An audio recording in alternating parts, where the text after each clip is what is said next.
CEO, wanna change your life? Come see me, yo. I'ma teach you how to build up wealth for your family, not just for yourself. I'm a bestseller, a house flipper, a businesswoman, a go-getter, a big investor, a goal builder. I can teach you to get richer like millions, baby. You really about to fill your savings. You about to have multiple streams to pass to your children, baby. Let me teach you to get your credit on track in the long run. You'll make it all back at Catalyst and watch it all psychology black on firm, but we ain't all black. Hey, what's going on, great people, beautiful people out here today? It's your girl, Constance Carter, and I'm back. It's been a little bit. Oh, man, I didn't even clean off my pool table before I got up here. I am so unprepared. How is everybody doing? It's been a few weeks since I've been on. Hopefully, most of you guys, some of you guys have been tuning in to the All Black National Convention that Dr. Boyce Watkins put on a few weeks ago. I was there in Florida. It was such a great event. But hopefully you guys were able to tune into the restreams that we've had on Fly Nubian Queen. Hi, Joseph.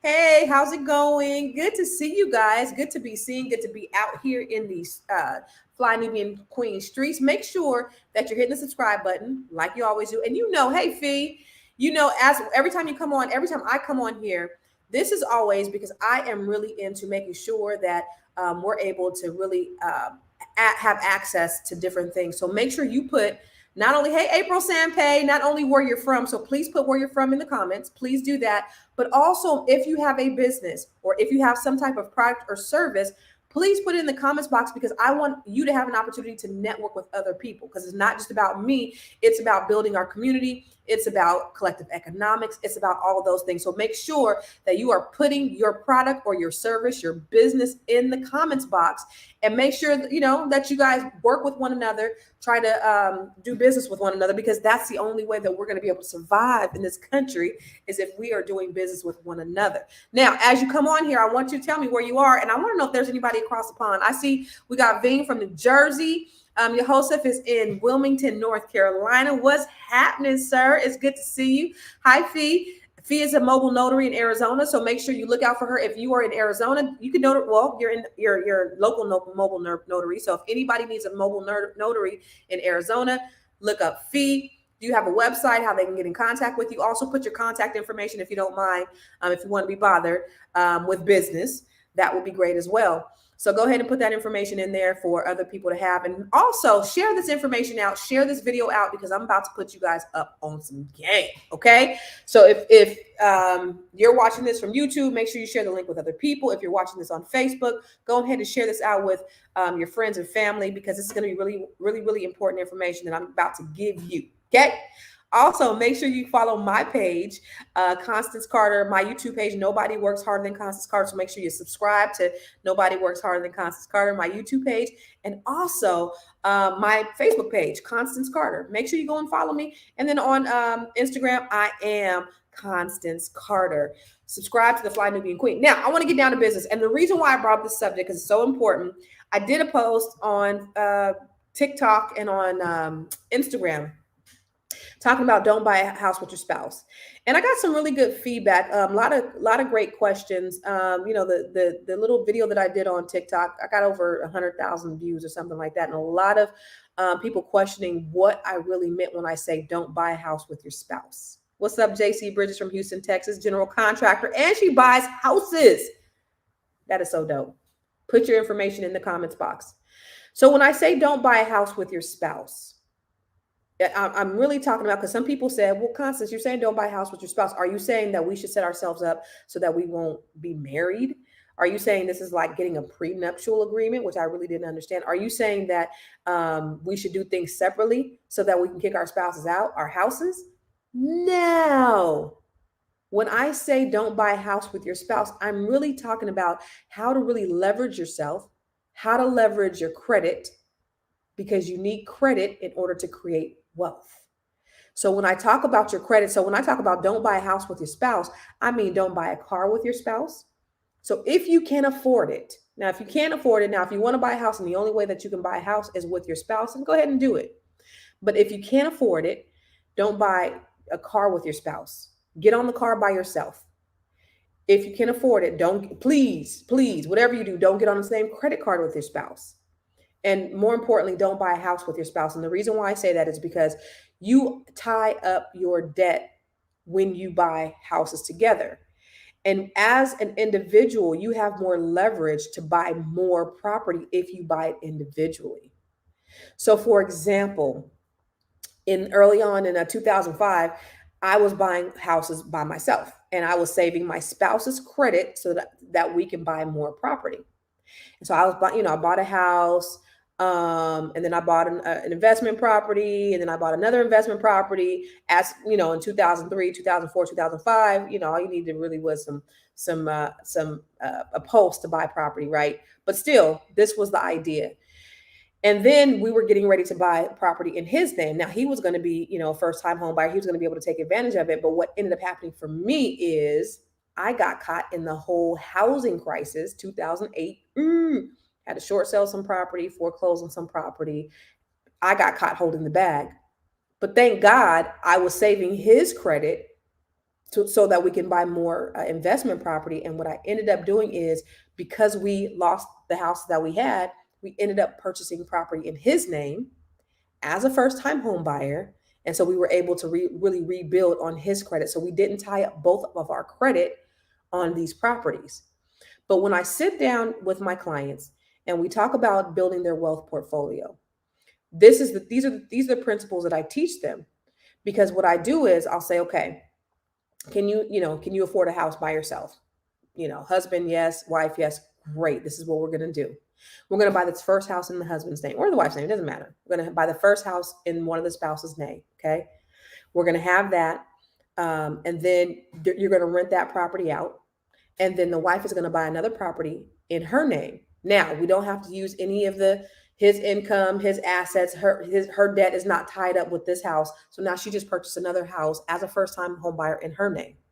Okay. And then what we do is we'll say, okay, what does our equity position look like?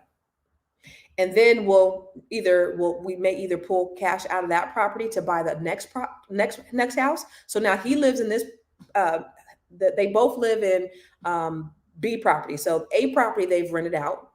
B property, they live in this property now. So now we're going to get C property. C property, we're going to go ahead and buy as an owner occupied property, and we can rent out A property and B property. We're going to purchase the next property in one person's name. And then D property, we're going to purchase that in the other person's name. And then we're going to use the rental income that we have from these properties and use it to help us qualify for more property. So I don't know if you know that when you have property, if only thing that you need to do in order to qualify for rental income is have a lease agreement.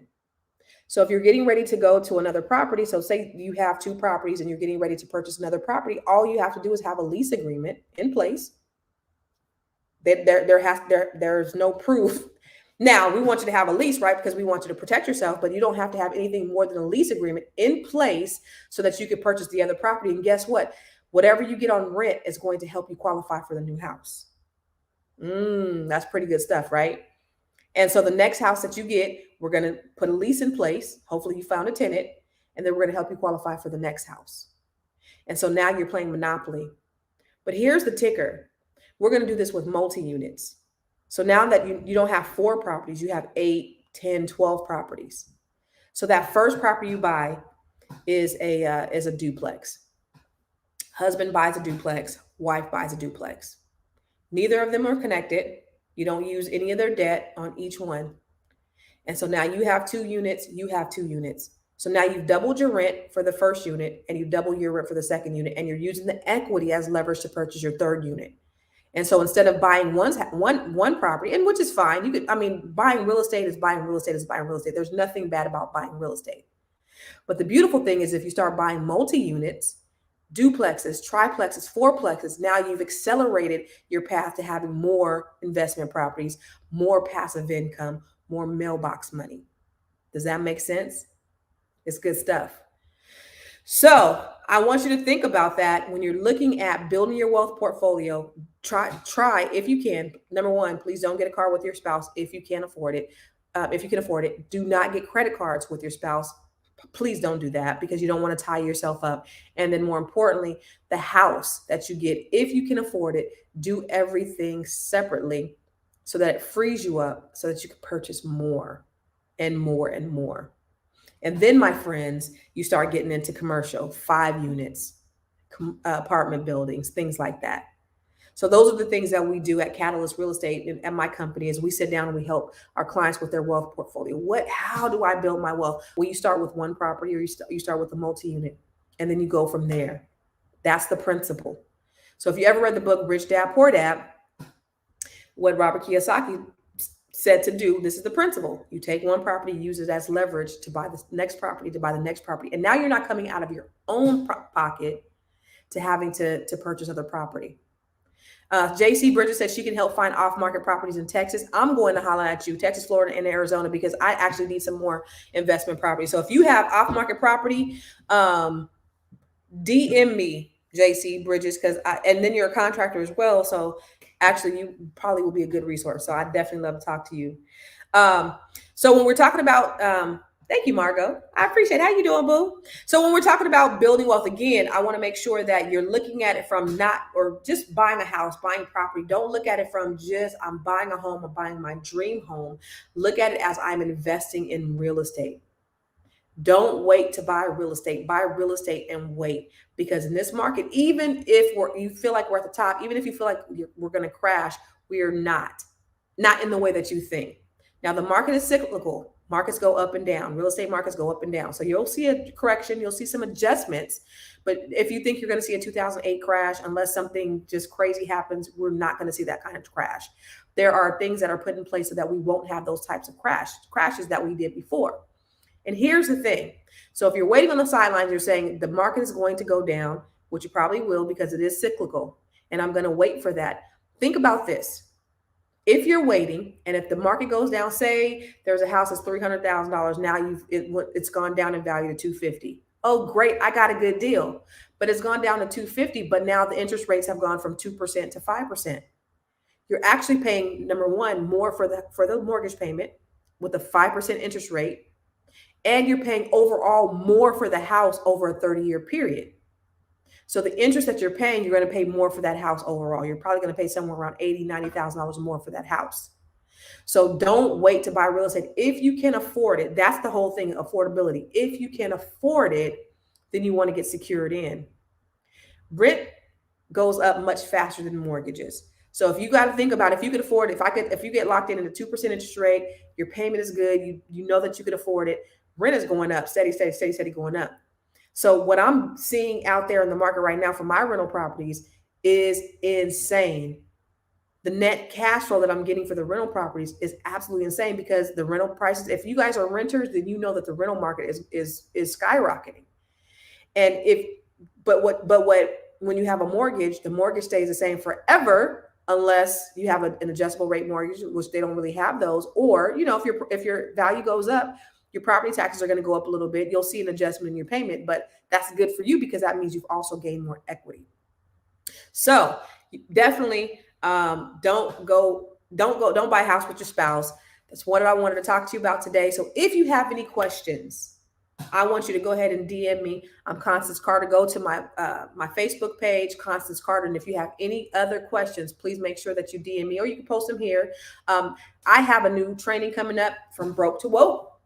And I'm going to be helping people, business owners. I'm going to help you build your 7-figure business. If you don't know anything about me, I own Catalyst Real Estate Professionals. We are the largest African-American owned real estate firm in California. And I am helping other business owners to build their 7-figure empire. And so I'd like to help you. So one of the things we're going to do is we're going to figure out what type of entity you need. We're going to figure out how to get you business funding. We're going to help you get direction on how to grow and scale your business. So if you are interested in getting any of those things, sign up for Broke to Woke. Go to ConstanceCarter.com/events to go from Broke to Woke. And also, I want to invite you out to an event that we're having with Dr. George Frazier. I don't know if you know Dr. George Frazier, he is absolutely a phenomenal speaker. He's a thought leader. He's one of the smartest human beings that I know and has changed the course of my business. He's going to be here in Sacramento, January 18th, I believe. Catalyst Community Connections presents Wealthy Conversations at the Co-op Spot, featuring 2-time best-selling author, TEDx speaker, and wealth activist, Constance Carter. interviewing some of the most prolific thought leaders and celebrities in the nation. Yes, I am black. People will change when they feel the heat. So you're going to feel a little heat up in here. You cannot be black and proud and niggas too. One night only. Get your tickets today. Tickets are selling fast. So listen, we're going to have Dr. George Frazier out here. He's going to be speaking to the people. He is so inspiring. He's going to change your life. Miss Crawford said, does this make divorce settlement easier? Somewhat easier because you're able, well, it depends. I'll say it depends. It depends on whatever state that you are in. If you are in a community property state, then no, not necessarily, because even if you buy property separately, if you're legally married, your spouse is still entitled to it, especially if it's purchased with community funds. So it will not make your divorce settlement easier if you're in a community property state. If you're in a state that's not community property, then it could be a little bit easier for you. How can I fix my credit to buy a better place? Well, I have an online training program, April. It's on mywealthroadmap.com. And if you want to learn how to fix your credit, you can go on there and you can become a credit expert. And you could not only learn how to fix your credit, but you could also monetize that and start fixing other people's credit. So if you go to mywealthroadmap.com and go to buildcredittobuildwealth.com, I show you everything about how to fix your credit. All right, you guys, I am going to be out of here. I just wanted to come to you really quick and just talk to you. And it's so good to be back. Make sure you DM me if you have any other questions. Go to constancecarter.com and go ahead and hit me there. Thank you, Chili Moore. I appreciate it. Take care and God bless.